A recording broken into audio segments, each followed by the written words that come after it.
ഈ കനകത്തിന്റെ അച്ഛന് വയ്യാന്ന് പറഞ്ഞു പുള്ളിക്ക് എത്ര വയസ്സ് പ്രായം ഉണ്ടാവും? ഇപ്പൊ 74 ഇருக்கு. 74 വയസ്സുണ്ടല്ലേ? പുള്ളി ഏത് ഡിപ്പാർട്ട്മെന്റ് ആയിരുന്നു? Tamil Nadu state team making department.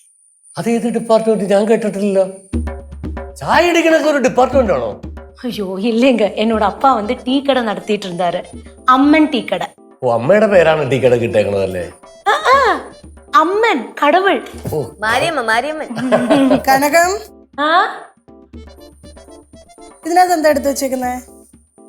മണം കേട്ടിട്ട് ഉലുവപ്പൊടിയോ മല്ലിപ്പൊടിയോ അങ്ങനെ എന്തോ ഒരു പൊടിയാണ്. ഇത് ഞാൻ മാറ്റി വെച്ചത്. മണത്ത് വയ്ക്കേ. മുഴുവൻ പൂപ്പലാ. അതിനാൽ തന്നെ ഞാൻ മാറ്റി വെച്ചേ. മാറ്റി വെക്കല്ലോ വേണ്ടേ, പൂപ്പൽ എന്ന സാധനം കളയല്ലേ വേണ്ടേ? എന്തു പറ്റി? ശ്രദ്ധയൊക്കെ ഉണ്ട്, പക്ഷെ ഇടയ്ക്ക് ഒരശ്രദ്ധ, അത്രേ ഉള്ളൂ. ഈ അശ്രദ്ധ കാരണം ഒരുപാട് പ്രശ്നങ്ങൾ ഉണ്ടാവും. ആ, അത് ശരിയാണ്. അശ്രദ്ധ നമ്മളെ പല വിനകളിലും കൊണ്ട് ചാടിക്കും. ഉദാഹരണത്തിന് നമ്മൾ കറണ്ടി കളിക്കുമ്പോൾ നമ്മ അതീവ ശ്രദ്ധാലുവായിരിക്കണം. ചെറിയൊരു പവർ ഫെയിലിയർ മതി എല്ലാം കുളമാവാൻ. ഈ എർത്തണ്ടല്ലോ, എർത്ത് നിർത്ത്. നിർത്തി.